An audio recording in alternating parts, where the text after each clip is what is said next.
everybody, it's Crafting Journey, and I am back for another episode of Crafting and Crime Daily, the show where I recap live trials. This one is the case of Lori Vallow Daybell. She's on trial for the murder of her son, J.J. Vallow, her daughter. Her son was 7 at the time he was murdered. Her daughter, Tylee Ryan, who was 17 at the time she was murdered. And the murder of Tammy Daybell, the wife of the man she married 2 weeks after they murdered Tammy Daybell. Lori and Chad run off to Hawaii and get married on the beach. Isn't it romantic? Yeah. Okay. Now, why they're not on trial for the death of Charles Vallow, or maybe even the death of Alex Cox, her brother. There's a lot of deaths surrounding this woman that are very timely, should I say? Timely, coincidental. I don't know how you want to put it, but strange deaths. I don't need my cell phone here. Okay, so on the stand yesterday was Zulima Pastenis. She is one of the people that would attend these Prepare the People conferences that Melanie mentioned in her testimony last week. Melanie Gibbs, another friend of Lori and Chad and Melanie, and there's a whole group that, you know, they would meet for these castings, and yeah, all friends with Lori and Chad. They all bought it. Hook, line, and sinker. Yeah. Okay, so Zulima met Lori at Melanie Gibbs' home. Melanie invited Zulima over to hear Lori's testimony, and Lori was going to stand up and talk about, you know, her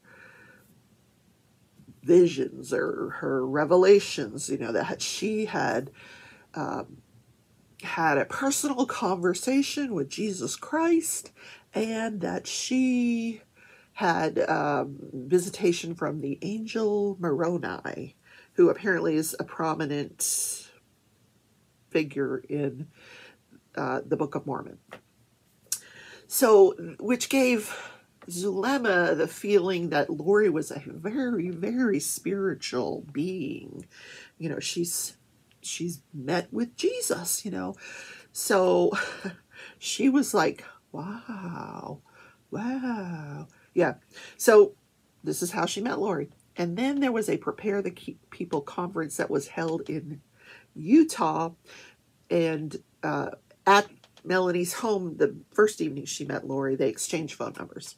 So in preparation to go to this conference, Prepare the People conference up in Utah, Lori and Zulima texted back and forth to each other and decided, hey, you know, we're going to go together. We'll ride together. So on this ride together, they became friends. When they get to the conference, Lori spends most of her time at the table with Chad Daybell, who's trying to, you know, peddle his books. And Lori's helping, I guess. And Zulima described Lori's demeanor towards Chad as being very flirtatious and putting the moves on him, which I think is interesting. You know, is she going to say this? She was under the influence of Chad, and that's why these things were all done? Is that her defense? Because I'm going to call BS on that. It looks like he may have been under her influence. Like she sought him out at first with her. If you've seen this woman in person or on, you know, on video, she's smiling and she just thinks she'll flip her blonde hair like she's just the most beautiful woman in the world. But let me tell you something. Jail is aging this woman. She is, and it's not being kind to her. She's not looking good. Yeah, her face is very yeah. We'll just say that. So when they get back to, on the way back from this conference, while they're driving on the way back from this conference, Lori asks Zulima to look up a passage in the Book of Mormon about James the Less. And so Zulima does it. Zulima looks this up, and Lori tells her that Chad said that he was James Less, and that they had been married in a prior probation or a prior life, and she was James Less's wife, Elena. James and Elena. Okay, so that's where I'm learning more and more about the Book of Mormon. So. More than I ever wanted to know. So then then they all meet for lunch at a place called Firebirds. Chad, Lori, Melanie, and Zulima. And Chad wants to tell Zulima something, but Zulima thought maybe he didn't want to tell her in front of Melanie. But in any case, he ends up telling her that in a prior life, that she's had multiple lives, that he's rated her with his system of light and dark, and in a prior life, she was Lori's daughter in a prior life, and she died horribly at the age of 14 when she was raped, dismembered, burned, and all of this at the same time as her mother. Her and her mother Lori died at the same time. How gruesome. Like, why would you... Jesus told you to tell her that? What? Yeah, apparently. Nice lunch. Okay. So it was also during this lunch that she became familiar with this light and dark castings, this light and dark rating system. And the highest rate you could get would be a 6, and she was a 4.2 on the light scale, and Lori was a 4.3, so she was a much more spiritual being than Zulima. Yeah, but she explained that if you were dark, that you could have these castings out. So they learned that at one of these luncheons that Charles Ballow, married to Lori, had a dark spirit inhabiting his body named Garrett. So that they were going to meet at Lori's house and have a casting. So they set up this meeting, and they all come to Lori's house to have this casting. Now, not Chad. Chad's not at this meeting. Because Chad's got to go home to the wife, who doesn't suspect a thing. So Zulima shows up for this casting, and they all hold hands, and Lori assigns them all a role. I'm thinking this is like an advanced version of Dungeons and Dragons. You have a role, you have a role. We're all going to hold hands, and I don't know. So when it was over, Lori gets on the phone with Chad, and she's like, "Hey, it's done. Did it work?" And Chad's like, "Yeah, it worked." And they're like, "Yeah, it worked." But Zulima explained that once you cast the spirit or the demon out of someone's body, then you've got 2 minutes for Charles, I guess, to get back into his body, or another spirit will come into the body, and it could be worse. Well, this is what happens to Charles. They cast out Garrett, and then he's taken over by Ned, and Ned is an even worse evil spirit. So they have to have another casting. So they all get together again at Lori's house. Same thing. They're holding hands. They each have a role. And when it's over with, this time Lori tells them, you need to come fasting, because it'll work better now that we're learning more and more about this castings, and now we think you probably need to be fasting when you do this, and then if it works, we'll all eat afterwards. We'll have brownies and refreshments. Yeah. So, yes, I'm editing this testimony myself. Thank you. So, whose turn is it to bring refreshments? Coffee, Bailey's. Oh my God. Book club. All right.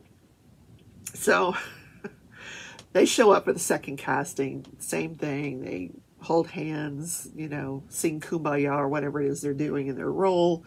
And afterwards, Lori gets on the phone with Chad, and he's like, did it work? And he's like, yeah, it worked. So, but lo and behold, it didn't work. That during that 2 minutes, Charles's body is taken over by Iplos, an even worse demon. Now, this demon has been around for couple hundred years, and this is what he does. This is like he specializes in taking over bodies. So now Charles is taken over by this evil spirit.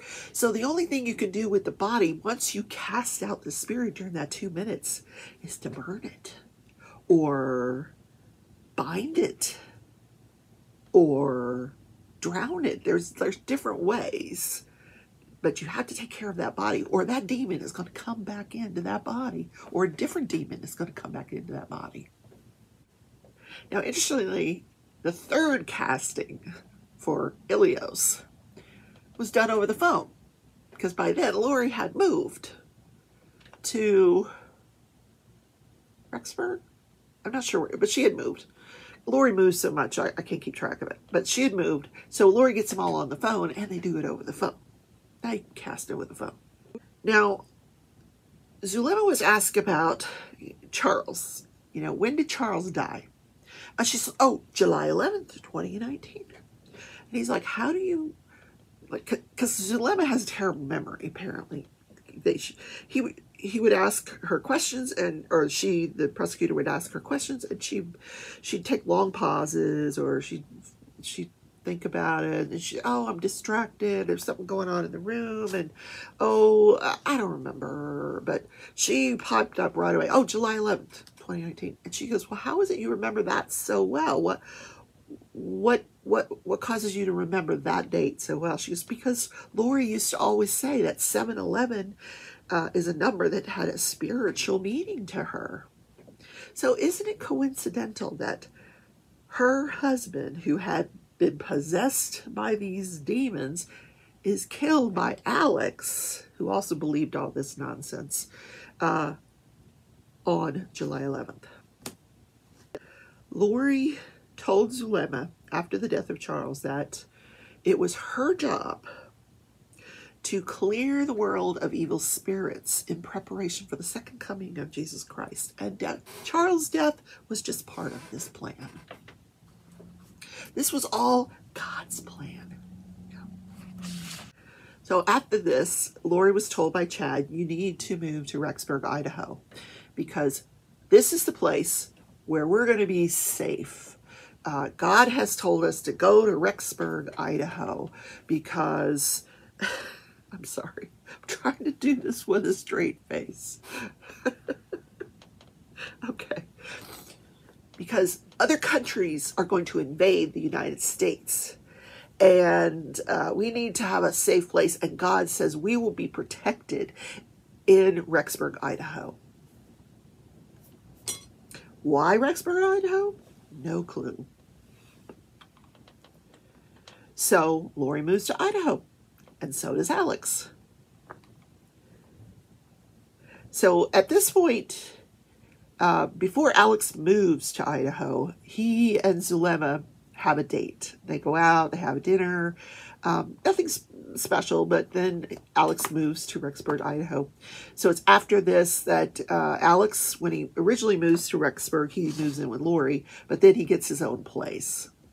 And Zulima comes down to visit Lori, Chad, and Alex. She actually stays with Alex, and it's at this point that they're getting to know each other. She said it wasn't until Halloween of that year, October 2019, that they had their first kiss. Now, prior to moving to Idaho, Lori had told Zulima that JJ and Tylee were possessed by evil spirits. Tylee's evil spirit was named Hillary. So they go ahead and they move down to, I don't think there were any castings, this wasn't mentioned. So they go ahead and they move down to Idaho. When Zulima comes down to visit and she's staying with Alex, she's like, hey, where's Tylee? And Lori tells her, Tylee is free. Tylee had to be free. So when she asked Lori, you know, what do you mean by that? Lori comes up to her and puts her hand on her mouth, you know, shh, don't ask, don't ask.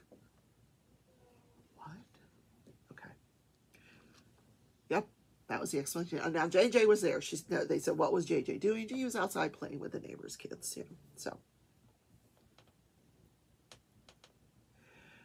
she did know that Chad had asked her while she was visiting to text him, and with this elaborate story about how she was in town and she needed to meet with him, and about some church thing and whatever. And that way he could have an excuse to leave his wife and come over and visit with them. So it was during one of her visits to Alex in November that she gets engaged to Alex. November 7th, 2019. Now, when she gets engaged to Alex, Lori and Chad happen to be in Hawaii getting married on the beach.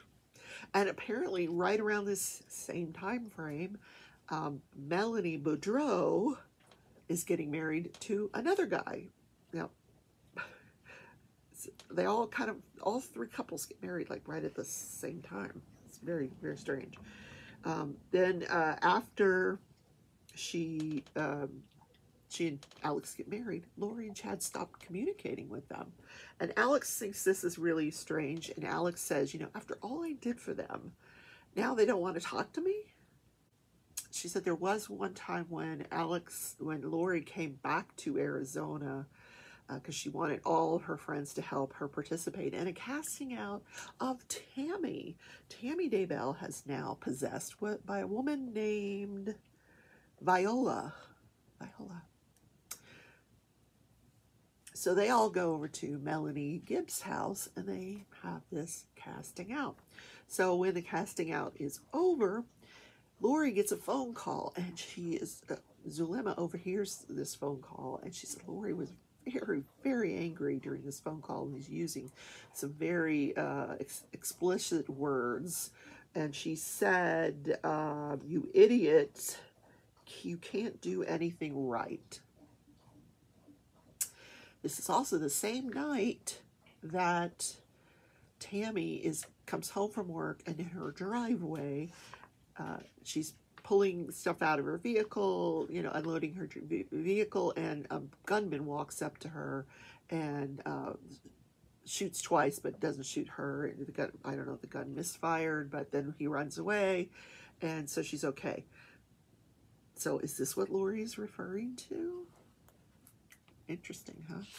So Zulima, just a couple weeks after this casting out, hears from Melanie. Melanie calls her and say, hey, Tammy Daybell died.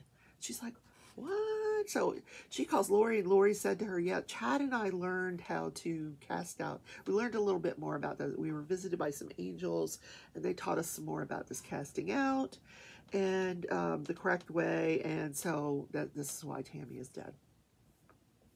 Okay. So Zulima did ask Lori, when they were in Hawaii getting married, she's, where's JJ? Where's he? And Lori did explain to Zulima that she had given JJ $2K to take care of. Now, after this, Zulima gets a phone call from Melanie, very, very upset. This was during the discovery of the bodies of the children. And Melanie's very, very upset. And she's like, we've been deceived by Lori and Chad. The children weren't okay. They were in fact dead, and they were buried in Chad's backyard. And so Zulima's reaction was she just didn't know how to proceed. She was so upset that she had trusted these two people, and that she had put all of her trust in them, and come to find out they were being deceived by these two people. She said on December 11th of 2019, she's only been married to Alex for 2 weeks. He gets a phone call from Lori and Chad, and they advise him that Tammy's body is being exhumed. So Alex is kind of upset about this.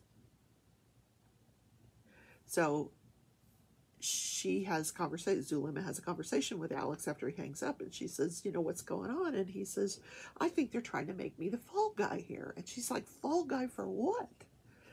And he doesn't answer her. She says he's pacing back and forth and back and forth. And finally he looks at her and he says, either I'm a man of God or I'm not. Yeah. So that's how that conversation ended. And then she comes home from work the next day to find him dead on the bathroom floor from a pulmonary embolus. Which is interesting because this is how Lori's second husband, Joe Ryan, died from a pulmonary embolus.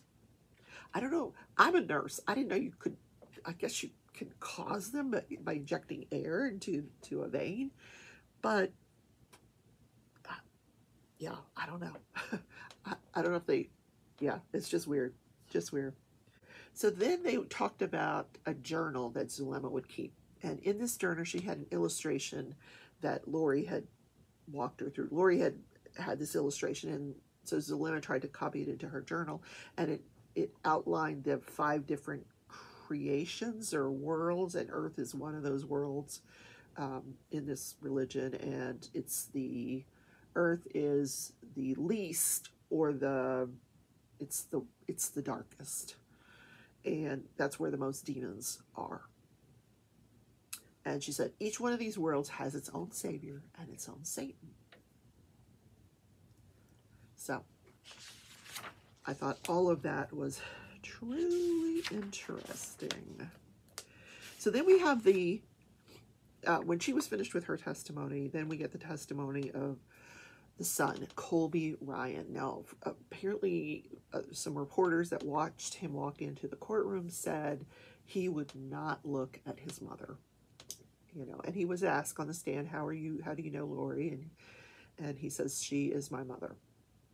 And Lori apparently, or may have said to or mouthed to him, oh, my baby, when he's walking into the courtroom. But when he was up on the stand, he would not look at her.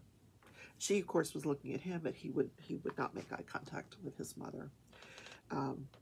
He was shown a picture of Tylee, and he did say that was his stepsister, Tylee. He was asked how he's related to JJ. He said, that's my half-brother, JJ. He didn't know how much older he was than JJ, but he said there was 6 years between him and Tylee. So Tylee died at 17, so that would have made him 25. He left home when he was 17. He did say that the first husband that Lori had, that was his father. But then when she married Joe Ryan, he took Ryan's name. And he said Joe Ryan was very abusive, but Lori kept him and Tylee safe from this man by divorcing him and moving away, and apparently raised them very religiously. They gave them their intro to Jesus, and he didn't mention what church he associates with, but you could tell that he does have a religious background. He's now married. He has 2 children, 4 years old and 1 year old. He said that Lori did get to see the first child, the 4-year-old, but has not seen the 1-year-old. She learned, then later on, she marries Charles, and Charles became his stepfather for a period of 13 years. So he leaves home at the age of 17, moves to Kansas, where I live, and stays with Lori's brother. Not Alex, Adam. He lives with Adam, and then he gets his GED, starts junior college, and he's okay. She said Lori would frequently tell him, they apparently they talked like, a couple times a month or every other month, and that she would frequently tell him that she and Charles were out of money. He said that he frequently texted with Tylee, and that after September of 2019, he was still receiving texts from Tylee, but he said they were very strange. It wasn't the way Tylee would normally talk in a text, and the punctuation was weird. So he wasn't really truly believing this was her in these text messages. So when Charles passed away, Lori calls him and tells him, oh, Charles died of a heart attack. Doesn't even tell him the truth. So he flies back to Arizona for the funeral, And he walks in, and sitting in there watching TV is his uncle Alex, and he's got a bandage on his head. And he asked him what happened, and he said, "Oh, Charles hit me over the head with a baseball bat, so I shot him and killed him."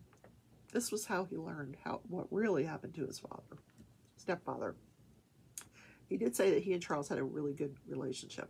He did receive a text from Tyler Ryan on September 8th where she said she was in the Yellowstone gift shop. And this is the day where we have the last proof of life of Tyler Ryan. There was a picture taken of Tylee with Alex in Yellowstone that day. And after that, we don't know that she was still alive. So that's the last time he believes he truly was texting with his sister. He described Alex as being very funny, but kind of crude and odd. A lot of times during his testimony, he broke down crying, especially when he had to talk about Tylee and JJ. On cross-examination, because he had been listed as both a prosecution witness and a defense witness, the defense is allowed to go a little bit further into his testimony, get out what they wanted to get out, and then prosecution was allowed to redirect and respond to whatever testimony additionally was brought out by the defense. And what they were trying to do was paint Lori as this loving, doting mother who, saved her son from this horrible stepfather that he had, Joe Ryan, and that, she brought them up and, to learn Jesus Christ, and, she was just this saint of a mother. So he agreed to all that, but he has actually written a book, and the book is called The God Over Odds, and it's the story of his testimony, how he found Jesus and how he overcame a lot of trials and tribulations in his life, including depression and suicidal thoughts, and the judge would not allow the defense to get into this. The prosecution objected and was not going to allow the jury to hear anything about maybe he had attempted suicide or anything like that. I don't know. It's probably in the book, but I don't know. But he did say that my mother changed after she met Chad Daybell. Now, then there was a very, very interesting phone call that Colby made to his mother after she was arrested. After the children were found dead, she was arrested. He makes a phone call to her. So I want you guys to listen to this phone call. The quality's not great because it's a jail phone call that's played in open court and then recorded. So bear with it, but you get the gist of what's going on. Like, he's accusing his mother of murdering his siblings. So take a listen to that, and I'll see you on the other side.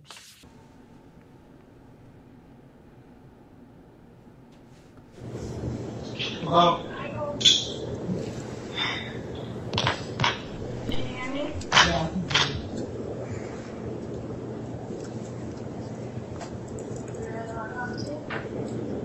You think you can hide from me?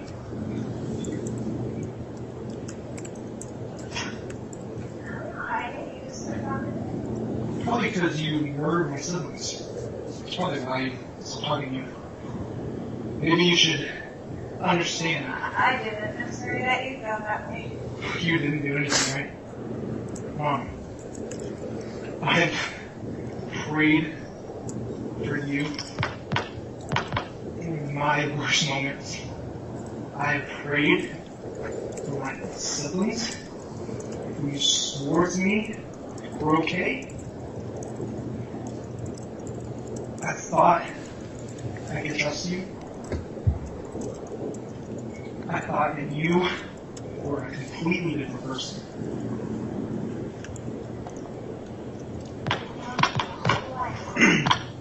I don't know a murderous mother. You can make judgments when you weren't there and you don't know what happened. What happened? Everyone's making their own judgments. Mom, you've been shoving BS on my throat for a very long time. I'm going to talk to you. You can be mad at me. Hey, listen to me. I'm not mad. Listen to me. Fine, listen to me. I've sat there and prayed. I can't tell you the amount of pain that I have felt from your decisions in Jesus Christ's name. It kills me to watch you sit here and tell me this is a trial. It kills me to watch you take the victim's route and say that this shouldn't have happened to you. When you are telling me that Chad David came into your life, and all of a sudden, everything changes. And I'm talking about my spirit feels this. I prayed. I trusted you. I gave you every chance I could past my own limitations as a human being. I pushed past all of everything to try to get to you to help my own mother.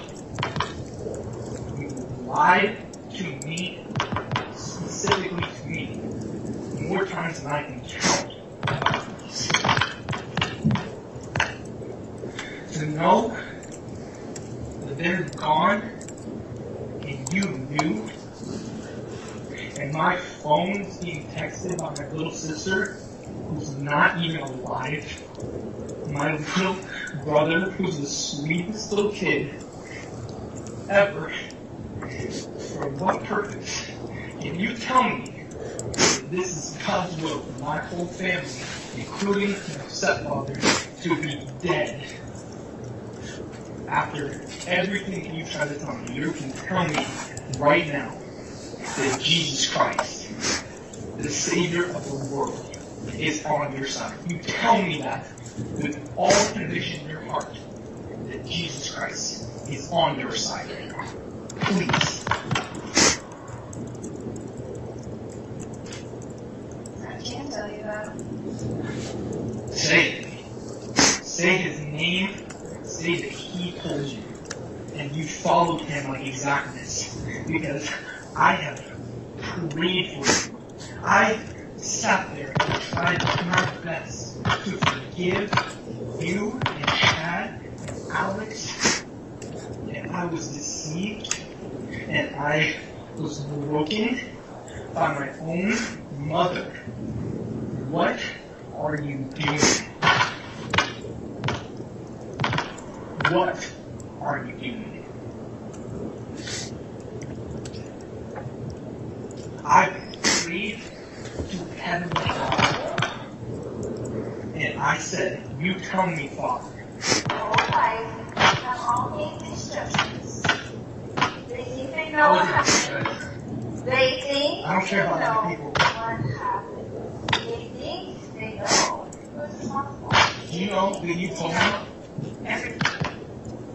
Do you know what you told me? You weren't there. So You're right. I wasn't there. I was kept that's in right. black. And one day, Two kids you will were know. murdered. One day, Murdered. you will know what actually happened.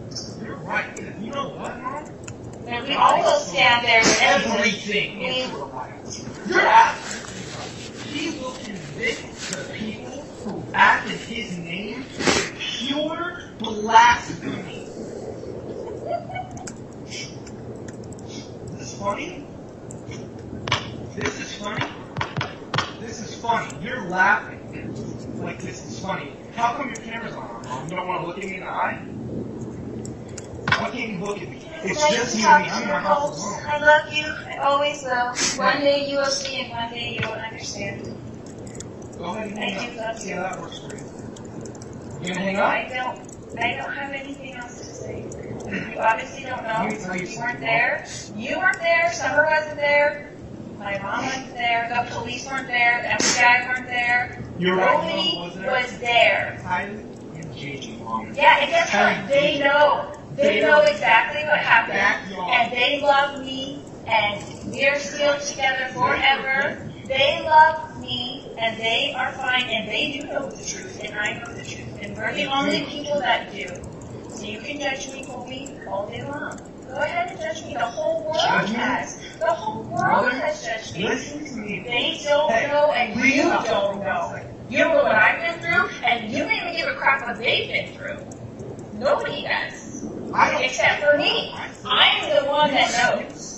I am the one that was in the hospital with Kylie for hundreds of days watching her suffer. I am the one that was there doing everything with JJ every day. I was the one who did it all these years. You did it all to throw it in the garbage. They're not. You don't know what happened. You don't know what happened. It doesn't matter what happened if they're buried in your new husband's backyard. Tell me that matters what happened. You tell me that you did this in Jesus' name, Mom. I have to hear that out of you. You believe it and you are not afraid. Every witness of Christ will scream his name when he comes back. So you are that person. I am that person. I am that person. And he will come to you. Oh, yeah, Colby, because that's what it is. You don't even know. You weren't even there, and you don't even know. When I see you outside in October, what did you tell me? What did you tell me? What lies did you feed me? Why would you lie to me if you were if you're with the Lord and you've seen him, and I'm just talking purely to you, and you've seen Jesus Christ, where's the fear? Why wouldn't you tell me something? Why were you afraid? Why is everyone against you? Why is everything against my mom? You can be against me all you want. One day, we will all stand there with Jesus. We will all stand there with Jesus, and you will know the truth of everything. Not for me. You're telling me that this was all done in light. Say it. Tell me that this was done in Jesus' name. You don't know what happened. Why? Why don't I know, Mom? Oh, because I was kept in the dark to protect me? You know who needed protecting? My little dead siblings. That's who needed protecting, Mom. This Where were you is to do not that? Is that what you think you did? You ran. I hadn't been. A month later, you ran away. I never wanted you guys to leave. I would have taken those kids in 1 second. I would bring them into my home, and I would have taken care of them. That's not even a question to me. Yeah, everybody says You can't say that you know. Everybody says that. Says it now. Where was my offer? I'm saying I did everything for them. Well, me and Peter Griffin run away together in Hawaii? How about that? If you would have offered me, you would have known. You cannot sit here and lie. That's not everything. That is not the truth. Okay? That's what people are thinking. They're assuming. And you walked away.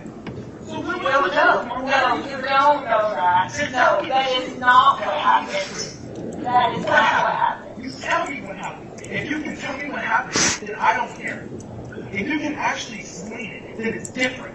I would love But you can't. to talk to you about it. Mom, you've been saying that you've been wanting to tell me for a very long time, and you never say it. You have no idea how much pain I have felt in my body. I feel like I could die. My own mom, my siblings, and my whole family, my dad, everyone is gone except for you, and you're in jail because of it. I have prayed to Heavenly Father himself and asked him to help me survive this.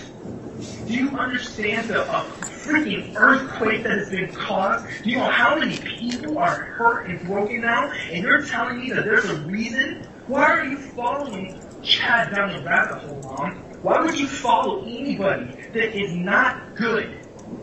How can you follow someone that cannot lead you to salvation in Jesus, Mom? You can't lie to me anymore. You can't pretend anymore. You can't hide anymore. If you want to tell me what happened, I called you for that very reason. You had enough condemnation for the whole time and eternity, but you're telling me that you're going to stand in front of Jesus Christ and you're going to be fine. Then I'm still praying for you. I am still praying for you. I don't know where the lies and all these things are written. I don't see it. I never have. The light of Jesus Christ is the most powerful thing that has ever lived. It's the most loving, embracive thing that has ever happened to this world. And I pray that you see him and fall into his grace. I pray every day. I pray no matter how mad I am at you, no matter how bad I want to hit your husband in the face with a shovel. I pray for you. I pray for him. You ripped my heart out. You ripped out everyone in this family's heart out. I'm going to be in Idaho this week. You need to look me in my eye, Mom. Look me in my eye.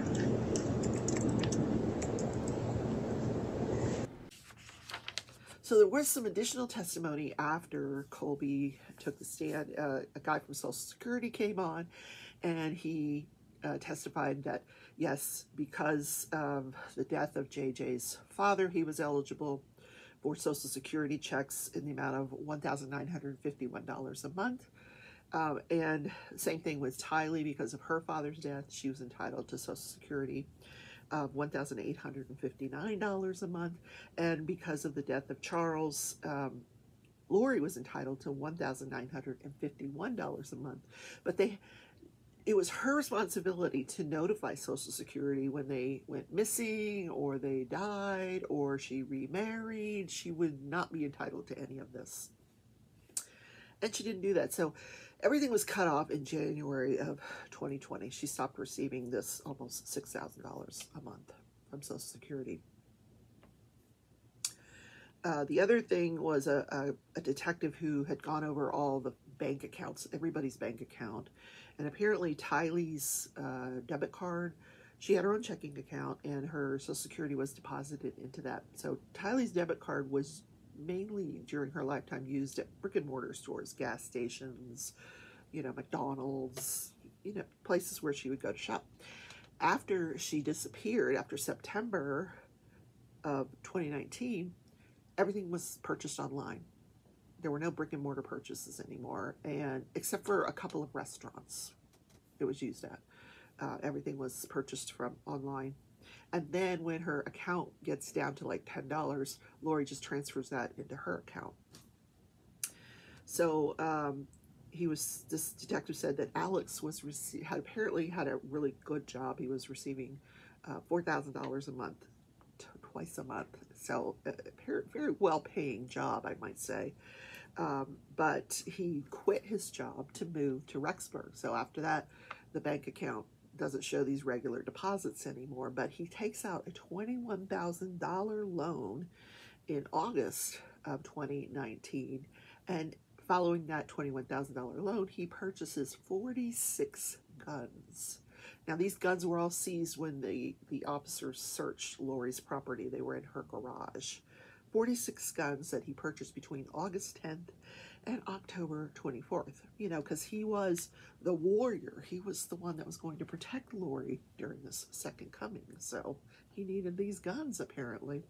Anyway, so the detective that went over all this financial stuff is still on the stand. Will again take the stand this morning. Yeah, guys. So long show. This stuff is really, really interesting. Tell me your comments. Leave me your thoughts in the comments. I'd love to know what you're thinking. So far, yeah, no direct evidence yet that Lori is responsible for these 3 deaths. Yeah. I mean, a lot of circumstantial stuff. Yeah. So I imagine we've not even scratched the surface of testimony that's going to be heard coming up. So I will see you tomorrow in Crafting and Crime Daily. Tonight I will be live on Craft With Me Wednesday, where I'll be doing some watercolor painting. I'm going to put this away, get some actual paintbrushes out, and do some watercolor painting. See you then at 6:30 Central. Bye, everybody.